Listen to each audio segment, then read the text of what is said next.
Good morning, and thank you for joining us for the college admissions process, things to keep in mind. My name is Sarah Appel, and I'm with the Midwestern Higher Education Compacts Initiative, the Multi-State Collaborative on Military Credit. One of the concerns that typically comes up quite frequently in conversations is about mobility. Is being a mobile military family a problem with getting to college? And the simple answer is no. Post-secondary institutions over the years have seen all types of students from many different backgrounds that have been mobile in their lives due to one situation or another. There are other occupations that require relocations quite frequently, such as project managers, corporate executives, and then we also have international students who have been a large part of our campuses for many, many years. The college admission process is important to understand. Sometimes people have this idea that it's very convoluted, it's confusing, but it's not as long as you follow the timelines and the guidelines set forth by the institution. The first thing folks need to do is to have an idea of which colleges they want to attend. And they need to have that in mind because they need to complete the free application for federal student aid, or the FAFSA form. And thankfully, this is all done online now. Before, it was pen and paper, and you would have to mail it in and wait for them to review it. And if you needed to fix something, you would have to wait for them to mail it back, and then you have to fix it and mail it in. Now you get immediate feedback when you complete it. Something pops up in red if a number doesn't add up or you skipped a piece of information, and it's absolutely wonderful now.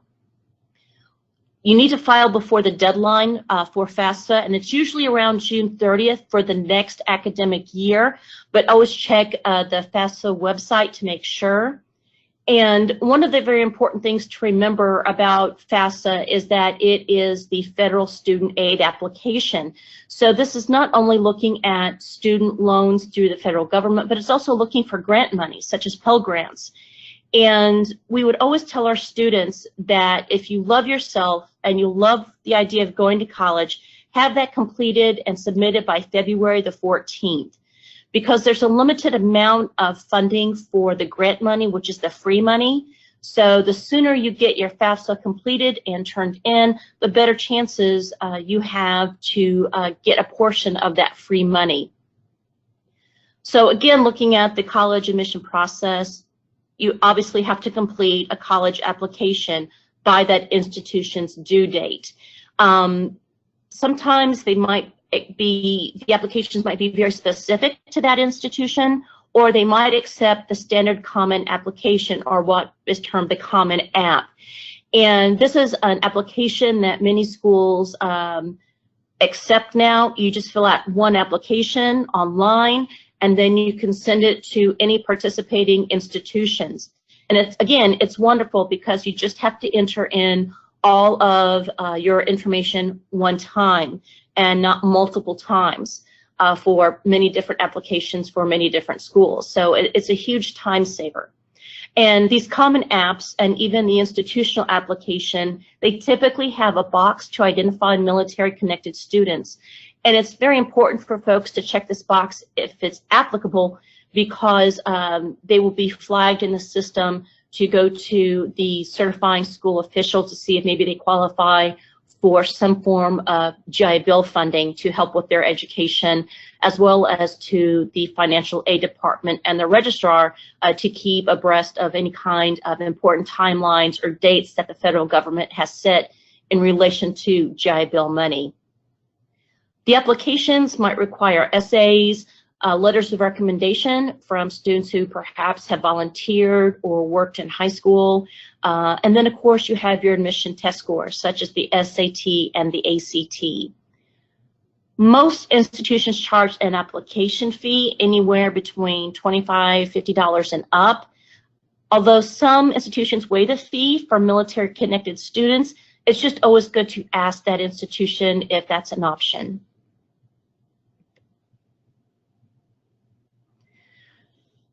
So we'll start with two-year colleges, and these are your community colleges or junior colleges. they have what is called open enrollment, which means they admit everyone and anyone. You don't have to have a minimum high school GPA. You don't have to have specific SAT or ACT scores, although some programs that are very selective with limited enrollment, such as nursing, they might have a separate application and very specific admission requirements because, again, it's a highly competitive field. But in general, the two-year colleges definitely have the open enrollment, and it's a good place to start.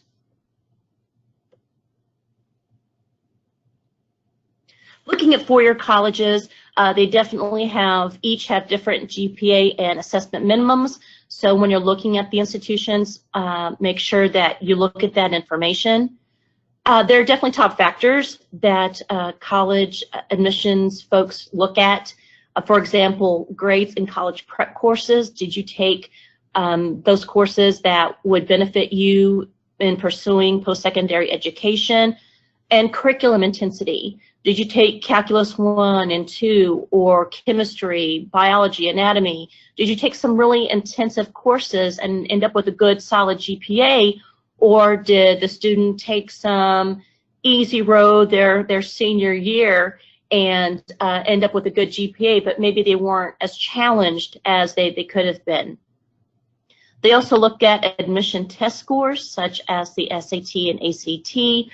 And then they look at the overall course grades, looking at that overall student's performance in all of the courses. If the first verdict is a certain admit, if the student meets all of the qualifications, typically the application skips any additional readers and goes straight to the admissions director for sign-off and then input into the system. However, some applications actually may go into a maybe pile, and this is where the committee of staff from the admissions office work together to determine the admission of that student. And of course, there are factors that these committees look at. How strong are their writing skills, recommendation letters from high school faculty or volunteer agencies, legacy connections. Do they have any family members attend that institution? If the student came on campus initially and did an interview, what did the interviewer note about that candidate? Were they enthusiastic? Were they inquisitive? Did they know what they want to do when they got to college? And of course, that would show proven interest. Are they really serious about coming to this institution? And again, what kind of energy did that student present? Are they really excited about the potential of attending this university? So that all makes a difference. And then once those have been reviewed, those that didn't go into that maybe pile and get accepted, they go into the not admitted pile. But that's not necessarily the end of a college career. Again, the other option is the junior college or community college that the student can attend and start their post-secondary education career at. And typically, two-year colleges, once you complete an associate's degree, you can easily transfer to a baccalaureate degree at a four-year institution. Now, some institutions have agreements with those local junior colleges. An example for that is Ivy Tech University in Bloomington and Indiana University at Bloomington. So if you're a student and you get into the two-year program at the community college and you successfully complete that, depending on what you're going into, you are admitted at IU Bloomington. Again, it's a special program, but it is possible that institutions do have those kind of agreements. So that's always something to look at.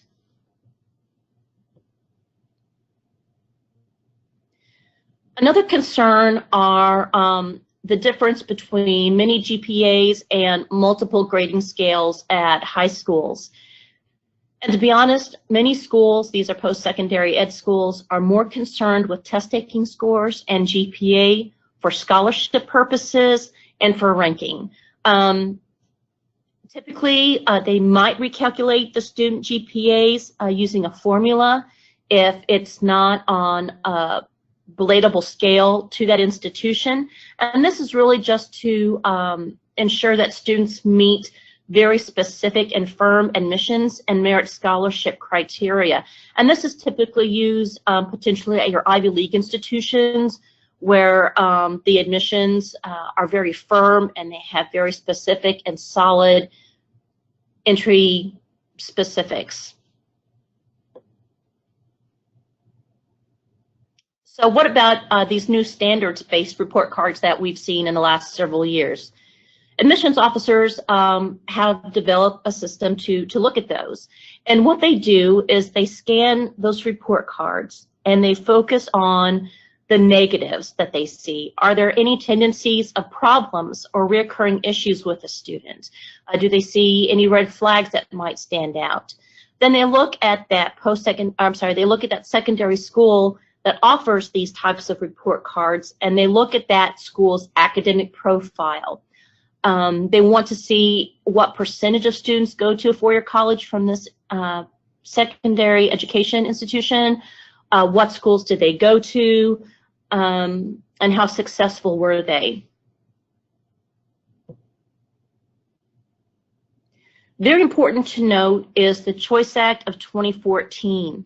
And this basically ensures that recently released veterans and their family members all receive in-state tuition at fees at state schools. So if you're going to the University of Illinois at Springfield and you are a dependent of military parent, you should be able to get that in-state tuition even though you might have just moved from California. So this is another benefit to military dependents and service members themselves because of their mobility. So this really evens out that playing field. And if institutions want to participate in obtaining post 9/11 GI Bill benefits for those students, they have to do this. So I did check with a lot of our schools in the Midwest. They're very aware of this. So probably all of the institutions across the U.S. are aware of this act also. But you know what? It never hurts to ask and inquire if you don't see this as an option when you're applying at that institution. You might have somebody who's new, and again, it's always good to ask. So just some concluding thoughts. Military-connected students aren't disadvantaged when it comes to graduating on time or getting into college. High schools and colleges have been accommodating different types of these students for years, again, due to mobility issues, due to occupation. There are processes and policies in place to weigh GPAs and recalculate them if necessary. But again, they typically don't unless it's an absolute necessity to recalculate them. And colleges and universities look a lot more than just GPAs and test scores. They look at the overall student, what their experience was, and they take that into consideration as well. So thank you so much for joining today. Again, my name is Sarah Appel, and I'm with the Midwestern Higher Education Compact, and I'm the program manager for the Multi-State Collaborative on Military Credit.